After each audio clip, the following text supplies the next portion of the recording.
तो hey guys, welcome और welcome back to my channel. तो आज है हमारा 70 डेज चैलेंज का डे 9। तो जैसे कि आप सभी को पता है कि हम उम्मीद के सिलेबस के हिसाब से सारे चैप्टर्स कंप्लीट कर रहे हैं। तो फर्स्ट प्रैक्टिस टेस्ट में जो इतने चैप्टर्स आने वाले थे, जिसमें से सारा मेरा हो चुका है, तो बचा है यूनिट एंड मेजरमेंट। तो ये फिजिक्स का चैप्टर आज मैं करने वाली हूँ। उसके साथ साथ आज ही प्रैक्टिस टेस्ट भी मुझे देना है। तो बहुत सारे लोग कमेंट कर रहे हैं कि मैं रिवीजन कर रही हूँ या फिर ज़ीरो से सिलेबस कर रही हूँ। तो मैं आप सभी को बता दूँ कि मैं एक नीट ड्रॉपर स्टूडेंट हूँ। तो मेरा पहले से कुछ कुछ पढ़ा ही हुआ है, तो अगर इस वजह से मैं फिर से तैयारी कर रही हूँ, क्योंकि अभी देखो 2 महीने हमारे पास बचा है। तो 2 महीने में कितना कुछ कर लोगे आप। सिलेबस भी कंप्लीट करना है, फिर रिवीजन भी करना है, क्वेश्चन प्रैक्टिस भी करना है। तो इस वजह से मैं वन शॉट लेक्चर करती हूँ। आप भी वन शॉट ही लेक्चर करो, क्योंकि फालतू इधर उधर जाने से कोई फ़ायदा नहीं है। वन शॉट लेक्चर करो, फिर उसके बाद बहुत सारे क्वेश्चन प्रैक्टिस करो। और एनसीईआरटी, एनसीईआरटी से ज़्यादा इम्पोर्टेंट कुछ हो ही नहीं सकता है। आप दूसरा बुक के पीछे क्यों जाना है जब आपके पास एनसीईआरटी है। एनसीईआरटी पढ़ो, क्योंकि अब उतना ज़्यादा हमारे पास टाइम नहीं है, 2 महीने हैं। तो 2 महीने में इतना कर लोगे काफ़ी है। सिर्फ 2 महीने के हिसाब से मैं बोल रही हूँ। और रही बात नोट्स की, तो मेरे पास ऑलरेडी नोट्स है, इसलिए मैं नोट्स नहीं बनाती हूँ, क्योंकि अभी हमारे पास उतना दिन है नहीं। तो नोट्स बनाने के जगह पे जितना टाइम बचेगा उसका आप क्वेश्चन प्रैक्टिस करोगे तो ज़्यादा फ़ायदा करेगा। क्योंकि नोट्स बनाने के लिए पूरा हमारे पास साल था, जो कि हम लोग पूरा वेस्ट कर चुके हैं, तब जाके अभी 70 डेज चैलेंज करना पड़ रहा है। तो अभी उस चैलेंज में भी नोट्स के टाइम वेस्ट कर दूँ, इस वजह से मैं नोट्स नहीं बनाती हूँ। अगर आप लोग मुझे इस चैलेंज में फॉलो कर रहे हो, आपके पास नोट्स नहीं है, तो मैं टेलीग्राम चैनल का लिंक दे दूंगी, आप वहाँ से भी नोट्स ले सकते हो। वहाँ से पीडीएफ में आप डाल दूंगी, आप वहाँ से कर लेना। तो ठीक है, बाकी सब अगर क्लियर हो गया होगा तो मैं चलती हूँ अपना चैप्टर कंप्लीट करने पहले। तो ये है हमारा आज का टू डू लिस्ट। तो जो बोल रहे थे आपका टू डू लिस्ट इतना छोटा क्यों रहता है, तो भाई हमारा जो वन शॉट लेक्चर होता है वही 8-9 घंटे का होता है, और उसमें सर क्वेश्चंस के साथ साथ सारे नोट्स भी करा देते हैं। तो ये लेक्चर करती हूँ, फिर उसके बाद पीवाईक्यूज, और फिर मैं आज ऐड की हूँ उत्थान वाला क्वेश्चन सीरीज़। उत्थान वाला क्वेश्चन सीरीज में कि सर सारे इम्पोर्टेंस क्वेश्चंस करा देते हैं, साथ में पीवाईक्यूज कर ही रही हूँ। तो मैं मिलती हूँ लेक्चर के बाद। हेलो हेलो हेलो, पा रहे हो आप? केवल पढ़ेंगे बेटा। आई रिवाइव्ड माय कंटेंट, ऐसा कंटेंट बनाया जो कंटेंट आज तक था ही नहीं। मतलब इतना प्यारा। We have covered everything in this lecture, will cover all the JEE advance तक टच कर जाते हैं। इट विल आगे बोलो नेक्स्ट लेवल चीजें। स्पीड हो गई, रेडी हो, फर्स्ट स्पीड हो गई, सब ठीक है। स्पीड 3 होने को 2 ऐसा उठे पिक्चर पूरा कवर कर रहे हैं। क्या स्पीड है 3? वूहू, ऑलराइट। तो पहले देखिए नीट का सिलेबस, ध्यान से देखिए बेटा। यूनिट एंड मेजरमेंट्स में सिस्टम ऑफ यूनिट्स आता है, बेसिक बेसिक चीजें होते हैं। लीस्ट काउंट की बात होती है, अपन लास्ट में करेंगे लीस्ट काउंट, ठीक है।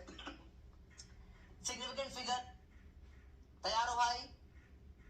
बेसिक से बिल्कुल जीरो से स्टार्ट करके एकदम अपन इजी, मीडियम, हार्ड नहीं, योद्धा लेवल। योद्धा का पीक लेवल क्वेश्चन होता है बेटा। और पॉपी पॉइंट शॉर्ट नोट्स भी क्लास में बनेंगे। जो बोलूंगा शॉर्ट नोट्स में वही लिखना है बेटा, एग्जाम में फोड़ कर आ जाओगे।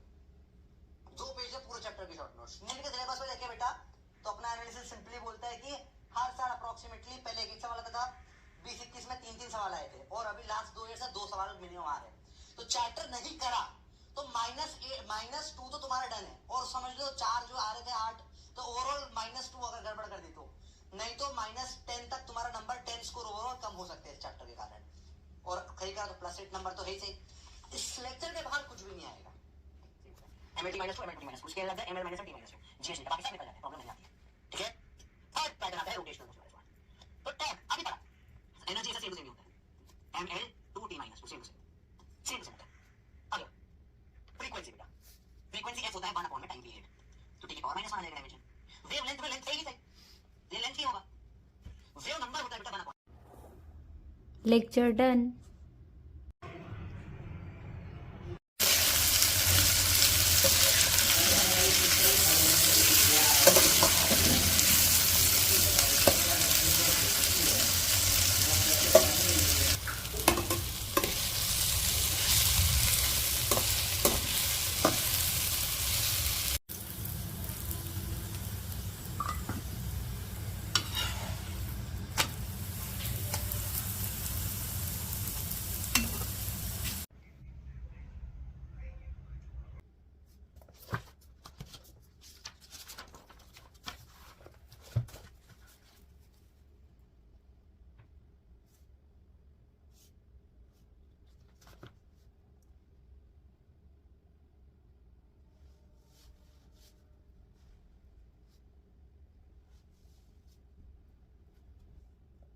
I minus B बराबर RT से बड़ा होता है 5 से इसे PhD करेंगे टॉपिक का सिग्निफिकेंट है सर। ये बहुत सारे टॉपिक है, इसमें से 3 सवाल सीओ सॉल्व और ये 3 चीज आप चाहो तो खुद भी 10 मिनट में पढ़ सकते हो नोट्स उठा के मैक्सिमम क्वेश्चन करके आप आधा घंटा लगे।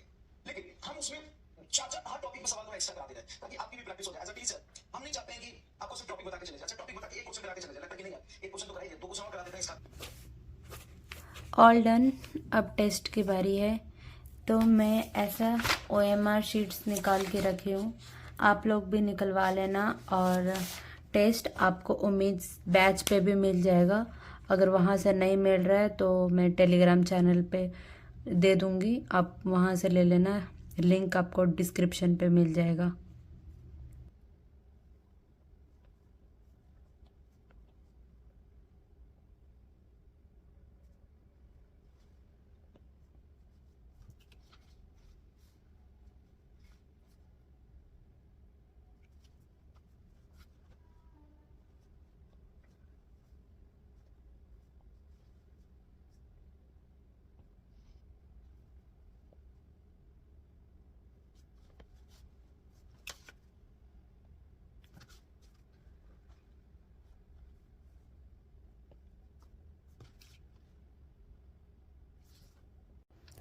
सो फाइनली मेरा टेस्ट भी हुआ ख़त्म। अभी बज रहे हैं 4, तभी सहरी के टाइम हो रही है। अब मैं सहरी करके नमाज़ पढ़ के फिर सो जाऊंगी। तो यहाँ तक देखने के लिए शुक्रिया। तो मैं चलती हूँ, अल्लाह हाफिज़, बाय बाय, टेक केयर। मैं नहीं बताऊंगा।